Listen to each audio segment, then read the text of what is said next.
আসসালামু আলাইকুম রহমতুল্লাহি ওবরাকাতু। কোকোপিটে কেন আমরা নার্সারি করে মরিচ গাছ লাগাই? দেখেন, কোকোপিটে যখন নার্সারি করা হয়, নার্সারির চারা যখন মাডে বা মাদাতে লাগানো হয়, তখন এক একটা চারার শিকড় দেখে আপনি অবাক হয়ে যাবেন যে কি সুন্দর চারার শিকড়গুলো দেখা যাচ্ছে। যেখান থেকে আমরা একটা মাদাকে তৈরি করে রেখেছি আগে। যেদিন আমরা আমাদের বেড থেকে কোকোপিটে চারা লাগাই, সেদিনই আমরা এইসব মাদাতে সার দিয়ে রেখে দিয়েছি। ডিএপি সার, এমএপি সার, হ্যাঁ, জিপসাম, যে সমস্ত সার আছে সকল সার দেওয়া হয়। দেওয়ার পরে আমরা এই যে এখন আজকে কোকোপিটের চারার বয়স হলো 10 দিন, হ্যাঁ, এবং নার্সারি থেকে চারার বয়স 1 মাসের কাছাকাছি। এর একটা মরিচের চারার বয়স 1 মাসের। আমরা এই কোকোপিট সহকারে রোপণ করতে আসলাম আজকে।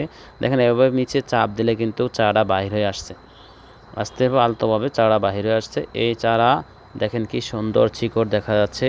এখান থেকে আমরা আমাদের যে মাদা তৈরি করছি, এই মাদার ভিতরে আমি আস্তে আলতোভাবে রেখে দিয়ে পাশে থেকে মাটি দিয়ে সুন্দর করে আলতোভাবে চাপ দিয়ে দিব।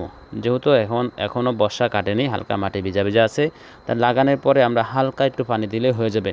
পানি দিলে নার্সারি কোকোপিটের মাটি এবং মাদার মাটি সংযোগ হয়ে যাবে, তখন শিকড়গুলো আঁটতে সহযোগিতা হবে। দেখেন, আমরা মাদাতে কেন করলাম? এই সমস্ত চারা অল্প কিছু চাষ করা যায়, যারা টবে চাষ করে বা ছাদের উপরে ঝুড়িতে চাষ করে, তাদের জন্য এই সমস্ত চারাগুলো কোকোপিটে নিয়ে চারা চাষ করা যায়। দেখেন যে সুন্দর করে আমরা দিয়েছি এইভাবে। এখন দেখা যায় চারা বয়স অনেক বেশি, কিন্তু এই চারাটির বয়স একেবারে নার্সারি থেকে 1 মাস 30 বা 31 দিন। কিছুদিন পরে এই চারা সার পেয়ে অনেক বড় হয়ে যাবে, তখন ফুল আসবে। দেখেন, অল্প পরিমাণ পানি নিয়ে আমি চারা গোড়াতে দিয়ে দিচ্ছি। আপনি কিন্তু এই চারা যদি লাগাইতে চান, লাগানোর পরে কিন্তু আপনি পানি দিয়ে দিতে হবে, এবং কিছুদিন পরে 2-1 দিন পরে আপনি কিন্তু এই চিলেট ফেলাস অথবা এমিস্টার টপ দিয়ে সুন্দর করে রেখে দিতে হবে। 10 থেকে 15 দিন পরে প্রত্যেকটা চারা গোড়া থেকে খুঁটি দিয়ে সুন্দর করে বাঁধা দেব আমরা। আমরা যদি এভাবে চাষাবাদ করতে চাই, তাহলে আমরা আমাদের ফুল ভিডিওগুলো দেখে আসতে হবে। শুরু থেকে আপনাদেরকে আমরা ভিডিও দিয়ে যাচ্ছি, যেখান থেকে আপনারা দেখে আসতে পারেন ইনশাআল্লাহ। আশা করি সকলে ভালো থাকবেন। আসসালামু আলাইকুম রহমতুল্লাহি ওয়া বারাকাতুহু।